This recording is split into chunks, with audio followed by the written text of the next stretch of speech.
In the heart of Brooklyn, New York, in a neighborhood marked by poverty and racial inequality, Ursula Burns was born. The daughter of a Panamanian immigrant, Ursula was raised by a single mother in one of the city's toughest housing projects. Her childhood was surrounded by material limitations, but never by a lack of love or encouragement. Ursula's mother, despite financial hardship, was a determined woman. She worked as a house cleaner, a seamstress, and a caregiver, doing whatever it took to put food on the table. But above all, she had one unwavering purpose: to ensure her children had access to education. She often said, "Education is the one thing no one can ever take away from you." And Ursula listened. She grew up hearing that phrase like a mantra. Even with almost nothing, her mother saved every penny she could to send her to a good Catholic school, believing that a strong educational foundation would make all the difference. From an early age, Ursula was drawn to math and science fields that were uncommon for girls, especially black girls in the 1970s. But she was curious, determined, and wanted to understand how things worked. Why did a motor spin? How could a bridge support so much weight? She wanted answers. As a teenager, she decided she wanted to become an engineer. There were no black women engineers around her. People were more likely to suggest she could become a secretary than an engineer. But Ursula didn't care. If there was no role model, she would become the first. She enrolled in the Polytechnic Institute of New York University, a demanding engineering school. The classrooms were dominated by white men. She was often ignored, underestimated, or treated like she didn't belong. But Ursula had something no one there could overlook for long: competence. And she proved it in every project, every calculation, every exam. She didn't ask for permission. She showed she had every right to be there. After earning her bachelor's degree, she went on to pursue a master's in mechanical engineering at the prestigious Columbia University. Working during the day and studying at night, Ursula knew she was building her future with twice the effort. In 1980, she landed an internship at Xerox. At the time, it was one of the tech giants, and she entered through the company's minority recruitment program. She came in through the back door of an elitist corporate world, but her ambition quickly moved her to the center of the room. She started out solving technical problems, contributing to small projects, and listening more than she spoke. But it soon became clear she was more than just a good engineer.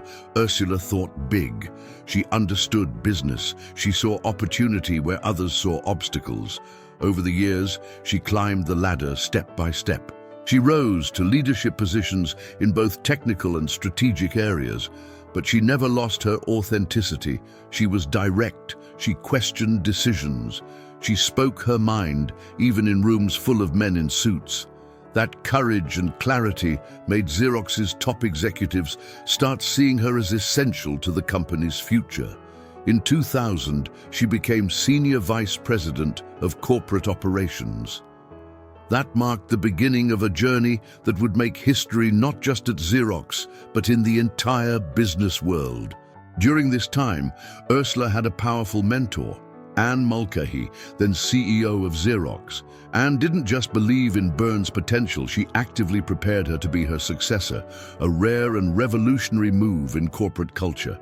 In 2009, Ursula Burns was named CEO of Xerox.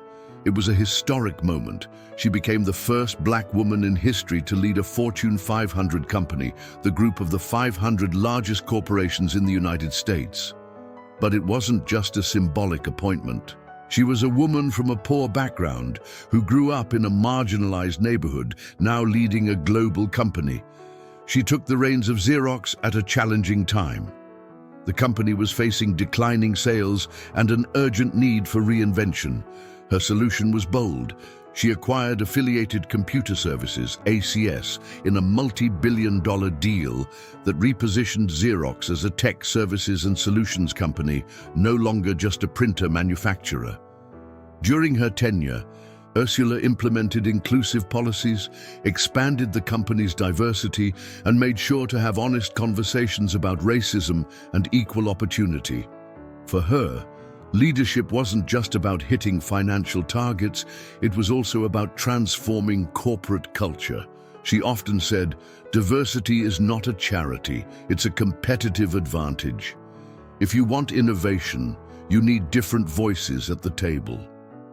After 7 years as CEO and another 2 as chair of the board, Ursula left Xerox in 2016 with an undeniable legacy of innovation, growth, and transformation. But she didn't stop there.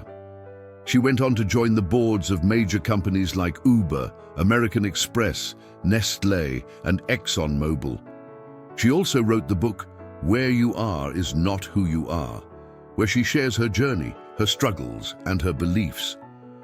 She became a leading voice in advocating for STEM education, science, technology, engineering, and math, especially for girls and young Black students. Today, she is recognized as one of the most influential leaders in American corporate history. But she continues to say that the most powerful woman she ever knew was her mother, the one who cleaned bathrooms and sold clothes to make sure her children could go to school. Ursula never hid where she came from. She never let others define her. She proved that it's possible to rise without denying who you are. Her life is a reminder that talent can come from anywhere, even from the forgotten corners of a poor neighborhood, as long as someone believes and insists on moving forward, even when the world says no. Ursula Burns didn't just reach the top, she redefined the top. She broke barriers, challenged narratives, and paved the way for a new generation of leaders, those who come from where no one expects, but have everything it takes to change the game. Ursula Burns' journey reminds us that greatness isn't reserved for those born at the top, but for those who refuse to accept the limits of where they started. She proved that courage, education, and authenticity can break any ceiling, and that when a Black woman achieves the impossible, she doesn't rise alone. She clears the way for thousands more to follow. May her story be a beacon for everyone who dares to dream, even when the whole world says it's not possible.